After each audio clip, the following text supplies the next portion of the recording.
একজন শিক্ষার্থী কোন সময় কিভাবে পড়ালেখা করলে পড়ালেখায় বারাকা লাভ হবে? খুবই সুন্দর প্রশ্ন।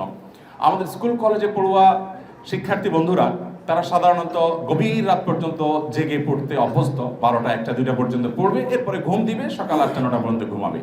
এই লাইফস্টাইলে আমাদের বেশিরভাগ স্কুল কলেজের ছেলেমেয়েরা অভ্যস্ত। আলহামদুলিল্লাহ, তারা অনেকে নিজের চেষ্টা এবং পরিশ্রমের মাধ্যমে তারা এগিয়ে যাওয়ার চেষ্টা করছে, এটিকে অবশ্যই অ্যাপ্রিসিয়েট করতে হবে। তবে আমরা বলে রাখতে চাই যে সুন্নাহসম্মত লাইফস্টাইল একজন স্টুডেন্ট এবং যে কোনো পেশার মানুষের জন্য যে সে রাতে তাড়াতাড়ি শুয়ে পড়বে। রাতে খুব গভীর রাত পর্যন্ত জেগে থেকে কোনো কিছু করার মধ্যে কল্যাণ নাই। আমাদের অনেকে দেখবেন রাত 12টা 1টা 2টা পর্যন্ত কাজ করে, সকাল 9টা পর্যন্ত ঘুমায়। ভাই, আপনি এশার পরে যদি ঘুমায় যান, যে 3 ঘন্টা 4 ঘন্টার সময় আপনি এশার পরে ব্যয় করলেন, এই সময়টা আপনি সকালবেলা দেন। কেন সকালবেলা দিবেন? কারণ নবী করিম সাল্লাল্লাহু আলাইহি ওয়াসাল্লাম দোয়া করেছেন, আল্লাহুম্মা বারিক লি উম্মতি ফি বুকুরিহা, আল্লাহ ওর উম্মতের জন্য সকালের সময়টাতে বারাকা দান করেন। কোরআনে আল্লাহ রাব্বুল আলামিন শপথ করেছেন, ওয়াস-সুবহি ইযা তানাফফাস, সকালের সময়টা শপথ করেছেন। ওয়াল ফাজরি ওয়া লায়ালিন আশর, ফজরের সময়ের শপথ করেছেন। আল্লাহ তাআলা কোন সৃষ্টির নামে শপথ করে ইঙ্গিত দিতে চান যে এই সৃষ্টি অন্য সাধারণ সৃষ্টির চেয়ে অনেক গুরুত্বপূর্ণ। পুরো দিনের কোন সময়ের নামে এত শপথ হয় নাই, সকালের সময়ের নামে আল্লাহ তাআলা যত শপথ করেছেন, কারণ এই সময়টা অনেক গুরুত্বপূর্ণ। এই সময় যে যে কাজ করবে আল্লাহ তাআলা সেখানে বারাকা দিবেন।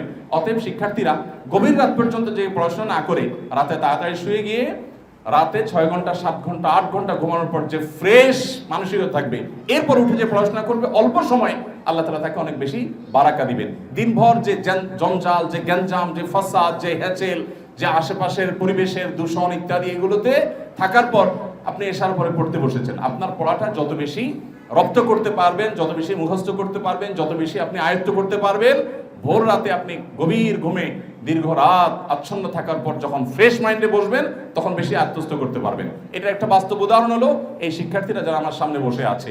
আমরা আজকে একটা শিক্ষার্থীকে সম্বর্ধিত করলাম। সে কয় মাসে হেফজ করেছে? 7 মাস 16 দিনে এই ছেলেটা হেফজ করেছে। আপনি চিন্তা করুন তো, জেনারেল ব্যাকগ্রাউন্ডে এই বয়স কত ছেলেটার? 8 বছর বয়সে একটা ছেলে 7 মাস 16 দিনে কোরআনে কারিমের মতো মহাগ্রন্থ, যেটা নিজের ভাষায় না আরবিতে, সেটা আবার বিশুদ্ধভাবে অনেক আরাবিয়ানরা এত শুদ্ধ করে করতে পারে না, সেই রকম শুদ্ধ করে 30 পারা কোরআন হিফজ করে ফেলেছে এবং সবিনার মাধ্যমে এক দাঁড়ানোতে টানা সে পুরাটা শোনা দিতে পারছে। এটা এই মাদ্রাসায় একটা বাচ্চা হয়েছে, বাংলাদেশে শুধু একটাই ঘটনা ঘটেছে এমন নয়, এরকম বাচ্চা প্রায় সময় বিভিন্ন মাদ্রাসায় ঘটে থাকে, আমরা দেখে থাকি, এরকম বাচ্চা বের হয়ে থাকে। আপনি জেনারেল ব্যাকগ্রাউন্ডে এরকম আরেকটা দৃষ্টান্ত খুব বেশি দেখাতে পারবেন না, পাবেন কিছু বিচ্ছিন্ন ঘটনা, এরকম মাদ্রাসাগুলোতে প্রায় দেখা যায়। আর সবচেয়ে বড় কথা হলো, এই এক্সট্রাঅর্ডিনারি বাচ্চার কথা না বলি, সাধারণ যে বাচ্চাগুলো আছে 30 পারা কোরআনকে স্মৃতিতে ধরে রেখে সারা জীবন, সহজ কোনো বিষয় নয়। এত অসাধ্য সাধন তারা করছে, তাদের মেথডটা কি? মেথডটা হলো রাতে তাড়াতাড়ি তারা শুয়ে পড়ে, আসার পরে ভোর রাতে তারা উঠে যায়। ওই সময় স্মৃতিশক্তি আপনার প্রখর হয় এবং যে কোনো কিছু আত্মস্থ করতে পারে। এই জন্য আমাদের শিক্ষার্থীদেরকে আমরা প্রথম নাসিহা করব যে পড়াশোনায় বারাকা যেন লাভ হয়, অল্প সময় অনেক বেশি অ্যাচিভমেন্ট যেন হয়। সেজন্য এই লাইফস্টাইলটাকে একটু চেঞ্জ করে ফেলতে পারলে ভালো হয়। রাতে তাড়াতাড়ি শুয়ে ভোর রাতে ফজরের আগে উঠে গিয়ে তুমি পড়াশোনা করো, ফজরের পরে বেশি পড়াশোনা করো, ইনশাআল্লাহ এর মধ্যে বারাকা থাকবে। এক। দ্বিতীয়ত, প্রতিটা পড়াশোনা, এমনকি সেটা জাগতিক পড়াশোনা হোক, তোমার অঙ্ক হোক, তোমার অন্য কোনো সাবজেক্ট হোক, এটা পড়ার আগে অবশ্যই বিসমিল্লাহ বলে নিবে। কারণ বিসমিল্লাহ বললে আল্লাহ রাব্বুল আলামিন সেখানে বারাকা এবং কল্যাণ দিয়ে থাকেন, অনেক বেশি আল্লাহ তাআলা বারাকা দিবেন। প্রতিটা সাবজেক্টের শুরুতে তুমি বিসমিল্লাহ বলবে। তৃতীয়ত আরেকটা পরামর্শ আমরা দিতে পারি, তা হলো নিয়তটাকে খালেজ করে নিবে। মাদ্রাসার ছাত্রদেরও নিয়ত খালেজ করতে হবে আজকাল, যে আমি আলেম কেন হচ্ছি? আমি আলেম হচ্ছি, আমি নিজে কোরআন হাদিসের উপর আমল করব, মানুষকে কোরআন হাদিসের প্রতি আহ্বান করব। যারা স্কুল কলেজে পড়াশোনা করছো, সেই সমস্ত শিক্ষার্থী, বিশেষ করে ছোট ছোট শিক্ষার্থী ভাই বোনদের প্রতি, বন্ধুদের প্রতি আমাদের আবেদন থাকবে যে তোমাদেরও নিয়তটাকে খাঁটি করো, যে আমি বড় ডাক্তার হয়ে, ইঞ্জিনিয়ার হয়ে, বা যে কোনো ক্ষেত্রে আমি বড় শিক্ষিত হই, আমি যেটা করব তা হলো জাতির কল্যাণে আমি নিজেকে নিয়োজিত করব।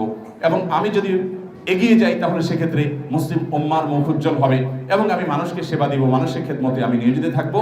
আমার পেট পালার চিন্তা করা এটা একটা ছোট লোকের চিন্তা।